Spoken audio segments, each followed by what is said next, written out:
Hello my dear children. तो I hope so कि computer application exam की एक अच्छी वाली प्रिपरेशन हो रही होगी। और मुझे पूरी उम्मीद है आप लोग बहुत अच्छा परफॉर्म करने वाले हो। तो आज की वीडियो में मैं आपको एक नया टॉपिक बताऊंगी जो कि one of the most important topic है from the examination point of view.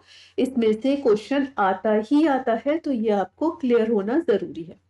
तो जो टॉपिक है वो है प्रोटोकॉल्स का।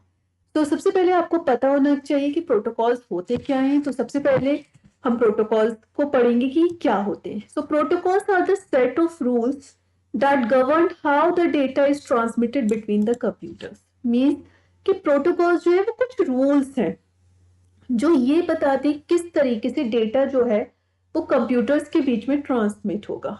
कंप्यूटर्स के बीच में ट्रांसमिट होगा मीन्स कंप्यूटर नेटवर्क है। चाहे हम इंटरनेट की बात करें तो क्या है कि एक कंप्यूटर से दूसरे कंप्यूटर में डेटा किस तरीके से ट्रांसफर होगा, क्या रूल्स फॉलो करने होंगे, उनको हम बोलते हैं प्रोटोकॉल। तो वो जो पूरा रूल्स का सेट होता है वो हमारा कहलाता है प्रोटोकॉल। तो जो सबसे पहले प्रोटोकॉल पढ़ेंगे हम that is the hypertext transfer protocol, that is HTTP. तो एचटीटीपी क्या करता है? It defines how messages are formatted and transmitted over the internet. तो जब आप देखते हो कि जैसे ही हम अपने वेब ब्राउजर के ऊपर कोई भी एड्रेस टाइप करते हैं, फॉर एग्जांपल हमने टाइप किया www.google.com। जैसे हम ये टाइप करते हैं और हम एंटर करते हैं तो ऑटोमेटिकली उसके आगे जो है वो एचटीटीपी लिखकर आ जाता है। तो इट मीन्स कि ये जो गूगल का पेज आप ओपन कर रहे हो उसमें कौन सा प्रोटोकॉल यूज होगा। तो प्रोटोकॉल जो यूज होगा दैट इज द एचटीटीपी। तो ये दिखा डिफाइन करते हैं कि किस तरीके से मैसेज जो है फॉर्मेट होगा और ट्रांसमिट होगा इंटरनेट पर। Whenever request is sent for a web page, HTTP is invoked। तो जो चीज अभी मैंने बोली, जैसे ही आप किसी पेज के लिए रिक्वेस्ट करते हो, ठीक है, जैसे क्लाइंट कंप्यूटर जो है किसी पेज के लिए रिक्वेस्ट करता है वेब ब्राउजर में, जैसे ही उसका एड्रेस टाइप करता है तो फौरन ही एचटीटीपी जो है वो एक्टिव हो जाता है। For example, when you enter the web address of a website in the web browser, it actually send an HTTP command to the web server, directing it to fetch and transmit the requested page। कहने का मतलब क्या है कि for example आपको Google का page open करना है, तो आपने जैसे ही वेब ब्राउजर के अंदर उसका एड्रेस टाइप किया, आपने लिखा www.google.com, तो ऑटोमेटिकली क्या होगा कि आपका HTTP प्रोटोकॉल जो है वो एक्टिव हो जाएगा। और एक्टिव होके वो क्या करेगा, वो जो गूगल का सर्वर है उसके पास रिक्वेस्ट भेजेगा और उसको ये बताएगा कि कौन सा पेज आपको चाहिए। गूगल का सर्वर उस पर्टिकुलर पेज को प्रोसेस करके आपको वो पेज जो है वो अवेलेबल करवाएगा। ठीक है, तो ये काम है आपका HTTP का। तो अगर हम बात करें कि जब हम नॉर्मल अपने इंटरनेट को ब्राउज कर रहे हैं, नॉर्मल कोई वेबसाइट ओपन कर रहे हैं, उसे देख रहे हैं, ये कर रहे हैं, वो कर रहे हैं, तो उस केस में जो प्रोटोकॉल हमारा यूज होता है वो होता है HTTP। Next protocol is the HTTPS। यहाँ पे HTTP का ही वर्जन है जिसमें एक सिक्योरिटी प्रोवाइड कर दी गई है, क्योंकि जो मैसेजेस होते हैं इसमें वो एनक्रिप्टेड होते हैं। मीन्स कहने का मतलब ये है कि जो डेटा है वो एक कंप्यूटर से दूसरे कंप्यूटर के बीच में जा रहा है, तो ये एश्योरेंस देता है कि वो डेटा बीच में से कहीं लीक नहीं होगा, कोई थर्ड पार्टी उसको यूज नहीं कर पाएगी या उसका मिसयूज नहीं कर पाएगी। तो it is a secure communication over a computer network. It is widely used on the internet.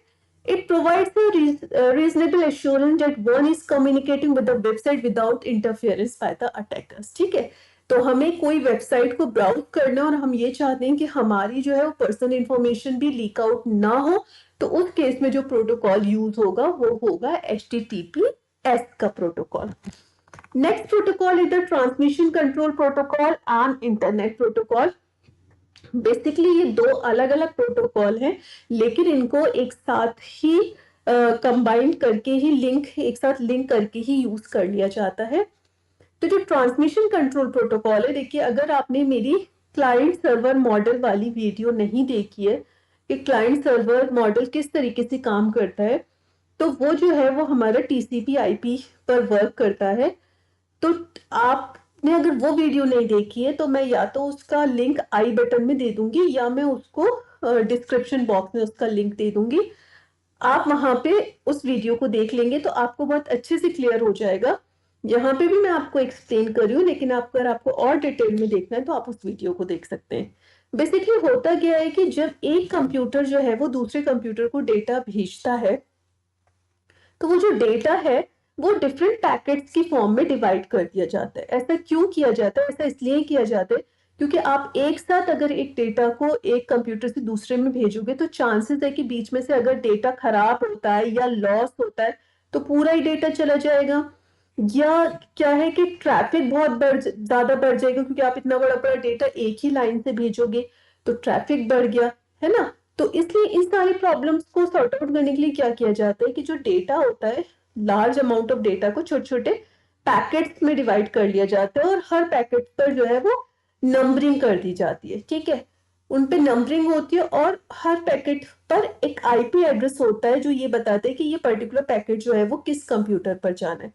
तो टीसीपी क्या करता है कि उन पैकेट्स को बनाएगा, उनको अरेंज करेगा करेक्ट ऑर्डर में, उनको चेक करेगा कि कोई पैकेट जो है वो लॉस तो नहीं हुआ है, और जब रिसीवर पे वो सारे पैकेट्स पहुंच जाएंगे और वहां पे उन्हें दोबारा से प्रॉपर सीक्वेंस में लगाएंगे, और अगर वहां पे कोई पैकेट लॉस होगा तो वो दोबारा से जो क्लाइंट है, जिस कंप्यूटर ने डेटा भेजा उससे रिक्वेस्ट करके उस पैकेट को मंगवा भी सकता है, ठीक है। तो ये सारा काम जो है वो टीसीपी करेगा।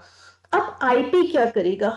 आईपी जो है वो ये देखेगा कि जो एड्रेस है, मीन्स कि जो पैकेट है वो सही एड्रेस पे पहुंच रहा है या नहीं पहुंच रहा, क्योंकि हर कंप्यूटर का जो है एक यूनिक एड्रेस होता है। तो जिस कंप्यूटर के लिए डेटा भेजा जा रहा है उसी पे पहुंचना चाहिए, ऐसा तो नहीं कहीं भी हम भेज देंगे। तो ये वाला काम एश्योरेंस कराना कि पैकेट जो है, जो डेटा जो है वो सही कंप्यूटर पे पहुंच रहा है, वो होता है आईपी का काम। मैं रिपीट करूंगी कि अगर आपने ये वाली वीडियो नहीं देखी है तो आप जाकर उस वीडियो को देख लीजिएगा, working of the client server model, ठीक है। तो ये है हमारा टीसीपी आईपी का work. Now the next one is the simple mail transfer protocol and post office protocol, ठीक है, एसएमटीपी। तो जब भी आपको रिलेटेड टू क्वेश्चन मेल आता है कि मेल को भेजना है या रिसीव करना है, तो अगर भेजना है तो एसएमटीपी का यूज होगा, और अगर मेल को रिसीव करना है तो पॉप का यूज होगा, that is the post office protocol. 3 क्या है इसमें? पॉप के आगे 3 लगा हुआ है, इट मीन्स कि पोस्ट ऑफिस प्रोटोकॉल का वर्जन 3 की हम बात करें, इसलिए यहाँ पे 3 लगा हुआ है। एसएमटीपी और पॉप 3 दोनों ही टीसीपी को यूज करते हैं मेल को रिसीव करने के लिए या ट्रांसफर करने के लिए, ठीक है। तो ये जो प्रोटोकॉल के ऊपर क्वेश्चन जो है वो केस स्टडी में भी आ जाते हैं, तो वहां पे अगर मेल से रिलेटेड क्वेश्चन आता है तो आप समझ जाना कि एसएमटीपी का यूज होगा या पॉप का यूज होगा। अगर भेज रहे हैं तो एसएमटीपी है, अगर रिसीव कर रहे हैं तो पॉप प्रोटोकॉल है। Next one is the file transfer protocol. तो फाइल ट्रांसफर प्रोटोकॉल जब भी कोई चीज related to transferring of the file आती है, चाहे उस फाइल को अपलोड करना हो, चाहे फाइल को डाउनलोड करना हो, चाहे किसी फाइल को डिलीट करना है, या किसी फाइल को रीनेम करना है, या किसी को मूव करना है, या किसी को कॉपी करना है, कोई भी काम रिलेटेड टू फाइल है तो जो प्रोटोकॉल यूज होगा that is the file transfer protocol.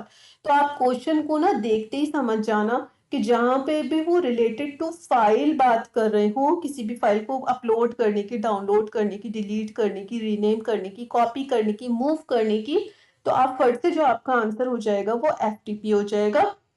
और जो एफटीपी प्रोटोकॉल है वो क्लाइंट सर्वर मॉडल पे काम करता है। तो अगर आपसे एफटीपी की वर्किंग पूछते हैं तो आप जो क्लाइंट सर्वर मॉडल वाली मेरी वीडियो है, आप वो वाला एक्सप्लेनेशन इस आंसर में लिख सकते हो। Both the answers will remain same, चाहे वो क्लाइंट सर्वर मॉडल की वर्किंग पूछें या वो एफटीपी की वर्किंग पूछें, दोनों सेम ही रहेगी। होगा क्या कि इस क्लाइंट जो है वो रिक्वेस्ट करेगा सर्वर से, रिक्वेस्ट प्रोसेस होगी, ठीक है, टीसीपी आईपी प्रोटोकॉल का यूज होगा। पूरे डिटेल में वीडियो है, उस वीडियो को देख लीजिएगा। सो आई होप सो कि ये प्रोटोकॉल जितने आज हमने पढ़े ये आपको समझ में आ गए होंगे। कुछ और भी प्रोटोकॉल्स हैं जो कि रिमोट लॉगिन के लिए यूज होते हैं, उनको हम नेक्स्ट वीडियो में पढ़ेंगे और उसके बाद हम इनके बेसिस पर केस स्टडी करेंगे। So thank you for watching this video.